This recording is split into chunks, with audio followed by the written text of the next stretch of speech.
PAN ಮತ್ತು ಗುಟ್ಕಾ ನಿಷೇಧ ಆದೇಶ ವಾಪಸ್ ಪಡೆಯಲ್ಲ ಅಂತ ಹೇಳಿ ಸುದ್ದಿಗೋಷ್ಠಿಯನ್ನು ನಡೆಸಿ ಯುಟಿ ಖಾದರ್ ಅವರು ಹೇಳಿದ್ದಾರೆ. ಪಾನ್ ಮತ್ತು ಗುಟ್ಕಾ ನಿಷೇಧ ಆದೇಶ ವಾಪಸ್ ಪಡೆಯಲ್ಲ ಅಂತ ಹೇಳಿ ಯುಟಿ ಖಾದರ್ ಅವರು ಹೇಳ್ತಾ ಇದ್ದಾರೆ. ಸುದ್ದಿಗೋಷ್ಠಿಯಲ್ಲಿ ಆರೋಗ್ಯ ಸಚಿವ ಖಾದರ್ ಹೇಳಿಕೆಯನ್ನು ಕೊಟ್ಟಿದ್ದಾರೆ.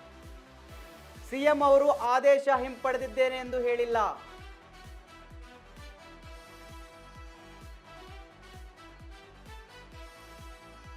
ಪಾನ್ ಮಸಾಲದಲ್ಲಿ ನಿಕೋಟಿನ್ ಇರಬಾರದು. ಇವರಿಂದ ಅಡಿಕೆ ಬೆಳೆಗಾರರಿಗೆ ಸಮಸ್ಯೆ ಆಗಲ್ಲ. ಮುಂದಿನ ದಿನಗಳಲ್ಲಿ ಅಡಿಕೆ ಬೆಲೆ ಏರಿಕೆ ಆಗುತ್ತೆ. ಒಂದು ಸರಿ ಕಿದ್ಬಾಯ್ ಹಾಸ್ಪಿಟಲ್ಗೆ ಹೋಗಿ ನೋಡಿ. ಅವರನ್ನ ನೋಡಿದ್ರೆ ಕಣ್ಣಲ್ಲಿ ನೀರು ಅಲ್ಲ ರಕ್ತ ಬರುತ್ತೆ. ಸಿಎಂ ಡಿಕೆಶಿ ಜೊತೆ ಚರ್ಚೆ ಮಾಡಿ ಅಂತಿಮ ನಿರ್ಧಾರವನ್ನ ತೆಗೆದುಕೊಳ್ತೀನಿ ಅಂತೇಳಿ ಸುದ್ದಿಗೋಷ್ಠಿಯಲ್ಲಿ ಆರೋಗ್ಯ ಸಚಿವ ಖಾದರ್ ಅವರು ಹೇಳಿಕೆಯನ್ನು ಕೊಟ್ಟಿದ್ದಾರೆ. ಎಸ್ ವೀಕ್ಷಕರೇ, ರಾಜ್ಯದಲ್ಲಿ ಗುಟ್ಕಾ ಪಾನ್ ಬ್ಯಾನ್ ಆಗುತ್ತೆ. ಅದರಲ್ಲಿ ನಿಕೋಟಿನ್ ಇರುತ್ತೆ, ನಶೆಯ ಅಂಶ ಇರುತ್ತೆ. ಅದನ್ನು ಸೇವಿಸೋರಿಗೆ ಹಾನಿ ಆಗುತ್ತೆ ಅಂತ ಹೇಳಿ ಭಾರಿ ಚರ್ಚೆ ಆಗ್ತಾ ಇತ್ತು. ಇದರ ಬೆನ್ನಲ್ಲೇ ರೈತರು ಎದ್ದು ಕೂತ್ಕೊಂಡ್ರು. ಅಡಿಕೆ ನೀವು ಗುಟ್ಕಾ ಬ್ಯಾನ್ ಮಾಡಿದ್ರೆ ಅಡಿಕೆದ ಕತೆ ಏನು ಅಂತ ಹೇಳಿ. ಮೊದಲೇ ಅಡಿಕೆಗೆ ಬೆಲೆ ಇಲ್ಲ, ನೀವು ಅದರಿಂದ ತಯಾರಾಗುವ ಗುಟ್ಕಾ ಮತ್ತು ಪಾನ್ ಮಸಾಲ ಬ್ಯಾನ್ ಮಾಡ್ತೀರಿ ಅನ್ನೋದಾದರೆ ನಮಗೆ ಅದರ ಅಭ್ಯಂತರ ಇಲ್ಲ. ಬಟ್ ಅಡಿಕೆಗೆ ಸೂಕ್ತವಾದ ಬೆಲೆ ಕೊಡಿ, ನೀವು ಅದಕ್ಕೊಂದು ಪರ್ಯಾಯ ಮಾರ್ಗ ಹುಡುಕೊಟ್ಬಿಟ್ಟು ನೀವೇನು ಬೇಕಾದರೂ ಮಾಡಿ ಅಂತೇಳಿ ರೈತರು ಹೇಳ್ತಾ ಇದ್ರು. ಸೊ ಅದಕ್ಕೆ ಸಂಬಂಧಪಟ್ಟ ಹಾಗೆ ಸಿಎಂ ಡಿ ಕೆ ಶಿವಕುಮಾರ್ ಅವರು ಸಿಟ್ಟಿಗೆದ್ದಿದ್ರು. ಯಾರಿಗೆ ಕೇಳಿ ಈ ನಿರ್ಧಾರವನ್ನು ತೆಗೆದುಕೊಂಡಿದ್ದೀರಿ? ಸದ್ಯಕ್ಕೆ ರೈತರಿಗೆ ಹಾನಿ ಆಗಬಾರ್ದು, ಸದ್ಯಕ್ಕೆ ಆ ಒಂದು ವಿಚಾರವನ್ನು ಪೆಂಡಿಂಗಲ್ಲಿ ಇಡಿ ಅಂತ ಹೇಳಿದ್ರು. ಅವರು ಸದನದಲ್ಲೇ ಹೇಳಿದರು. ಸೊ ಯುಟಿ ಖಾದರ್ ಅವರು ಇವಾಗ ಅದಕ್ಕೆ ಸಂಬಂಧಪಟ್ಟ ಹಾಗೆ ಮಾತನಾಡಿದ್ದಾರೆ. ಕೇಳಿಸ್ಕೊಂಬ.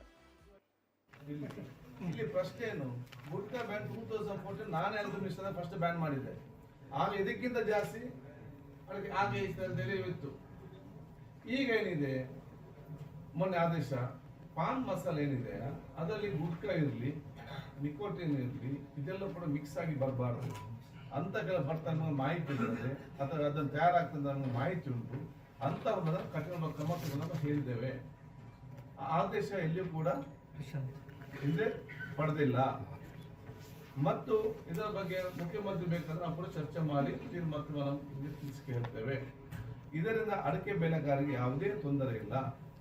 ಯಾರು ಅಡಿಕೆ ಬೆಳೆಗಾರರಿಗೆ ತೊಂದರೆ ಆಗ್ತದೆ ಹೇಳ್ತಿದ್ದಾರೆ, ಇವರು ಒಂದೇ ದಿವಸದಲ್ಲಿ ಅದನ್ನು ಹೇಗೆ ತೀರ್ಮಾನ ಮಾಡ್ತಾರೆ? ಕನಿಷ್ಠ 3 ತಿಂಗಳು 5 ತಿಂಗಳು ಕೊಡಬೇಕಲ್ಲ. 3 ತಿಂಗಳ ನಂತರ ಈ ರೀತಿ ಆಗಿದೆ ಅಂತ ಅಸೆಸ್ಮೆಂಟ್ ಬಂದಾಗ ನಮ್ಗೆ ಅರ್ಥ ಆಗ್ತದೆ.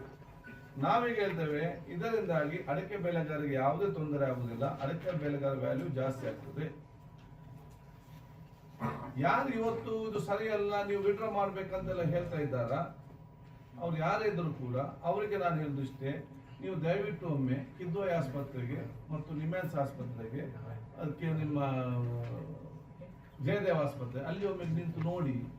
ದೂರ ನಿಂತು ನೋಡಿದಾಗ ನಿಮ್ಮ ಕಣ್ಣಲ್ಲಿ ನೀರಲ್ಲ, ನಿಮ್ಮ ಕಣ್ಣಲ್ಲಿ ರಕ್ತ ಬರ್ತದೆ ಅಂತ ಹೇಳಿಕ್ಕೆ ನಾನು ಇವತ್ತು ಬಯಸ್ತೇನೆ. ಅಲ್ಲಿ ನೋಡಿ ಬಂದು ಮತ್ತೆ ನಮ್ಗೆ ಹೇಳಿ. ಇಲ್ಲಿ ಪ್ರಶ್ನೆ ಏನು?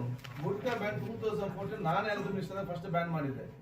ಆಗ ಇದಕ್ಕಿಂತ ಜಾಸ್ತಿ ಹಾಗೆ ಇತ್ತು.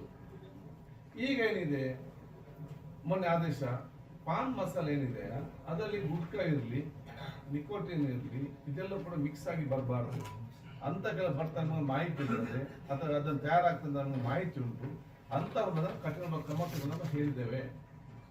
ಆದೇಶ ಎಲ್ಲಿಯೂ ಕೂಡ ಹಿಂದೆ ಪಡೆದಿಲ್ಲ. ಮತ್ತು ಇದರ ಬಗ್ಗೆ ಮುಖ್ಯಮಂತ್ರಿ ಬೇಕಾದ್ರೆ ನಾವು ಕೂಡ ಚರ್ಚೆ ಮಾಡಿ ತೀರ್ಮಾನ ತಿಳಿಸಿ ಹೇಳ್ತೇವೆ. ಇದರಿಂದ ಅಡಿಕೆ ಬೆಳೆಗಾರರಿಗೆ ಯಾವುದೇ ತೊಂದರೆ ಇಲ್ಲ. ಯಾರು ಅಡಿಕೆ ಬೆಳೆಗಾರರಿಗೆ ತೊಂದರೆ ಆಗ್ತದೆ ಹೇಳ್ತಿದ್ದಾರೆ, ಇವರು ಒಂದೇ ದಿವಸ